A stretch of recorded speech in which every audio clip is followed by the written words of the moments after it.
Hi, it's Neil Morgan here. Thanks for checking out this lesson on chords. The aim of this lesson is to expand the number of shapes that you know for any given chord type. These are going to be movable or transpositional shapes. So today we're going to look at seventh chords. Major sevenths, minor sevenths, dominant sevenths, and minor seventh by fives or half diminished. So the way this is going to work is we're going to start with a shape which is really familiar. Now I should say at this point that this lesson is primarily aimed at people who maybe know two or three shapes for the same chord. So movable bar chords, for example, an A shape, major seventh, that sort of thing, because that's what we're going to be starting with. So if you aren't familiar with sort of being able to play one chord in at least two or three different positions, then this perhaps is not for you, but let's give it a go anyway. So as I said, we're starting with the A shape, the C major seventh in third position. So that's that. Okay. Familiar shape, sounds lovely, nothing wrong with it. But we want to come up with more options so that wherever we are in the fingerboard, when a C major seven chord comes up, or indeed any major seven chord, we can go to the nearest chord for a more musical sound without having to jump to the only one we know, or one of the only two or three that we know. So, starting here, the process is going to be inverting that shape. In other words, we're going to be taking the four notes within that chord and moving them all up to the next chord tone as we go up the fingerboard.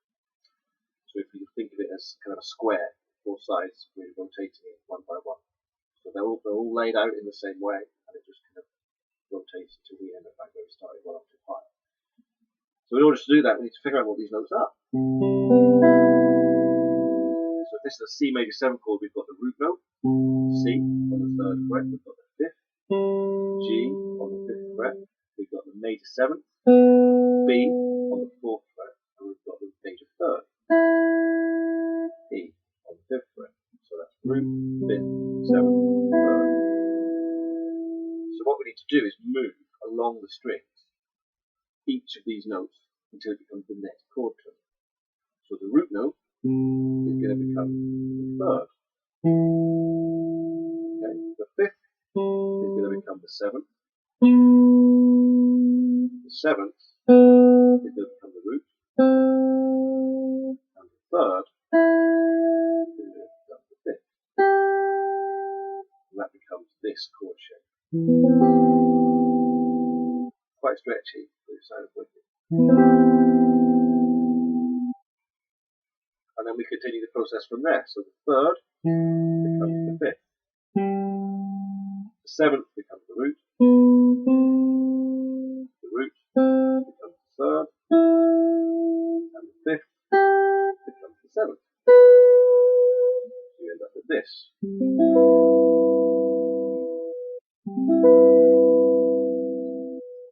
Now again, we repeat the process. So the 5th becomes the 7th. The root becomes the 3rd. The 3rd becomes the 5th. And the 7th becomes the root. And end up with this.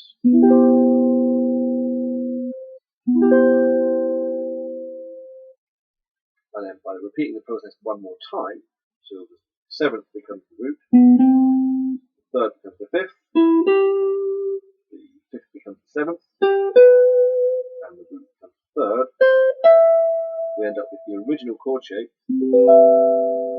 one octave higher, 12 frets higher.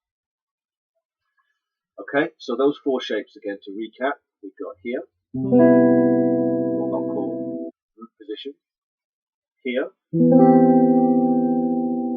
I'm going to call first inversion, and then here, which is second inversion, and then here, third inversion, and then back to root position, 12 frets higher. So there's four shapes, or five if you count the octave version. Four perfectly usable shapes for a major 7th chord. Now, some of them sound better than others, and in certain contexts, so you might find that you love the sound of this one, which it's not always going to work. For example, in a funk tune, that's not necessarily going to be your first choice. And these ones here, where you've got the 7th on the bass, can sound a little bit odd, particularly if you were to do it in the lower register. So, for example, if I did a D major 7 down here, it's a little bit, can be a bit odd sound. I think it sounds quite cool, but you have to be judicious about how you might use it. So we can continue that same process on the other 4 strings. So let's do the D string, G string, B string, and E string. So I'm going to start with this C major 7th chord here. So again, that is the D shape, what you might call D shape, in 10th position. So I've got root note on the D string, 10th fret, 5th on the G string, 12th fret, 7th on the B string, 12th fret, and 3rd on the E string, 12th fret. So interestingly, it's laid out in exactly the same way as that one. So it's this, there. It's worth saying at this point that this exercise works best with chords that have all 4 necessary voices in. So root, 3rd, 5th, 7th. If one is missing, the inversions don't work in quite the same way, and the fingerings can become very difficult and stretchy. But more importantly than that, the harmony is missing something. So here we are. We've got 1, 5, 7, 3. Okay, so we're going to repeat the process on these strings now. So root note becomes 3rd. Okay, 5th becomes 7th. 7th becomes root, and 3rd becomes 5th. So we have this. And then again, 3rd becomes 5th, 7th becomes root, root becomes 3rd, and 5th becomes 7th. And then with this, which I guess might commonly be called a G shape, or possibly an A shape, whether you ask. I would call it G shape. But that we're quite high up now, so I'm just going to bring that down 12 frets. So from 17th position down to 5th position. We'll do that so that the rest of these chord shapes can become actually playable. That's the whole point after all. Okay, so now we've got 5th, root, 3rd, 7th. So we're going to repeat the process and move these up. So 5th becomes 7th. Root becomes 3rd. 3rd becomes 5th. And 7th becomes root.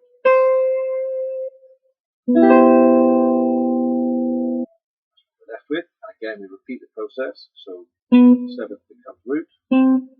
3rd becomes 5th. 5th becomes 7th. And root becomes 3rd. Once we'll be back to where we started. So there are 4. There's a set of 4 shapes on each group of strings. Group of 4 strings. The reason being that there are 4 different voices in the chord, and each one arranges them kind of in the alternate way. So you have one with the root note in the bass, one with the 3rd on the bass, one with the 5th on the bass, one with the 7th on the bass, and then you're back. Because provided you've got the space in the fingerboard. Okay, so now we end up with 8 movable chord shapes for a major 7th chord. And this is not including other ones that you may already know. So for example, this one, a diagonal shape, that's not included in this pattern. So there's mine. And you can see how this is adding to the chordal options that you may have. So how do we practice these? Well, the first way would be to do precisely what we've done. So just figure it out, free time. Start with a shaky note, and then move them up.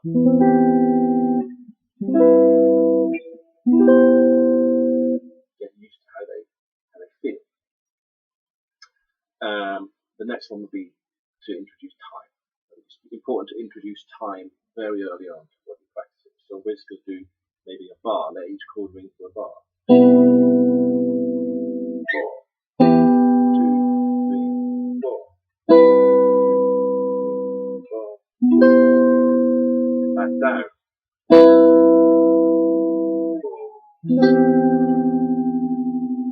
So and then you can do the same with the ones on this set of strings. Another way I like to practice things like chord shapes and scales is using the circle of fourths, because it's very easy when people say practice this in all 12 keys. Guitarists can sometimes go, well, that's easy. I'll start here and I'll go up one fret at a time. But really, you disengage your brain to do that, and it just becomes motor skills. You want to think, you want to learn things and assimilate the knowledge in a deeper way. You want to not do it like that. So, for example, the circle of fourths, we move round a fourth and play the same pattern from there in the same position. So we're going to do C major 7 in the same position, F major 7 in the same position, B flat major 7, and then E flat major 7, A flat major 7, which would be there, and then D flat major 7, so it'll be,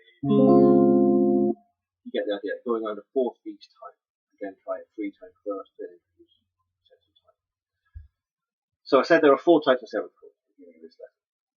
We've done major 7ths. The other 3 are minor 7ths, dominant 7ths, and minor 7 flat 5, or half diminished.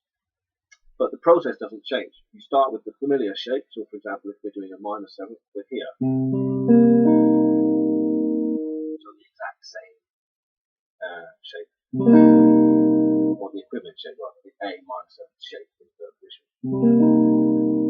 And you move everything up to the next chord tone, so the root becomes the minor third. The 5th becomes the minor 7th.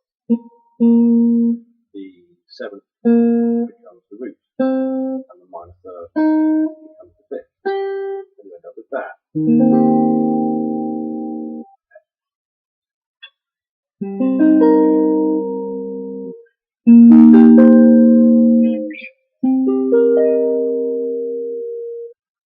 And then on the other set of strings, let's say we start with this one again. No, sorry. Brain part, as Jonas would call it.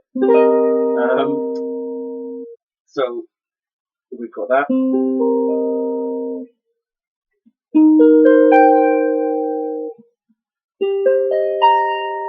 Again, I'll move it down.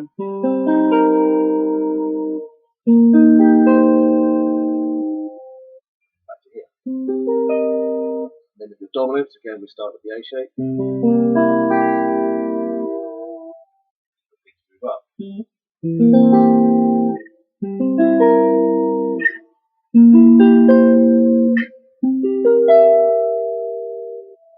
And then we're here.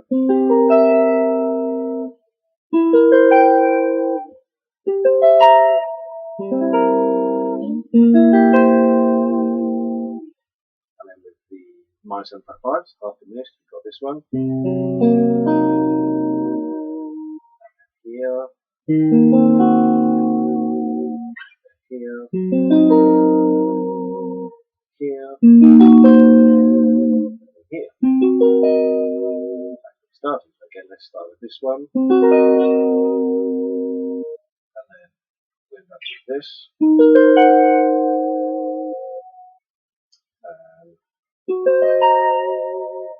there. And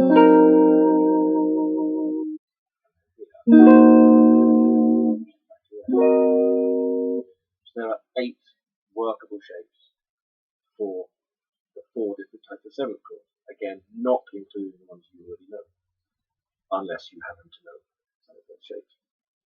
This is totally useful and workable. Some of them are more stretchy than others. It may take you a while to get used to the bigger stretch. For example, maybe this major 7th shape. But it's worth persevering. It's worth trying to get them in time from whatever's coming first.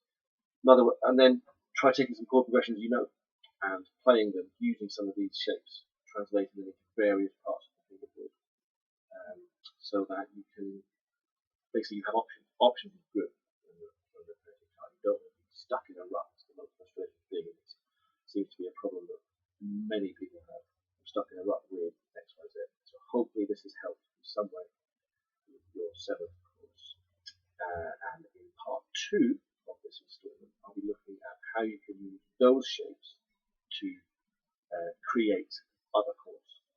So we're using the same shapes to create other chords. So part 2 will cover soon. Thanks for watching. Don't forget to subscribe if you like it. Share it at will, whatever you want to do. If you've got any questions, let me know. But yeah, thanks for checking it out. See ya.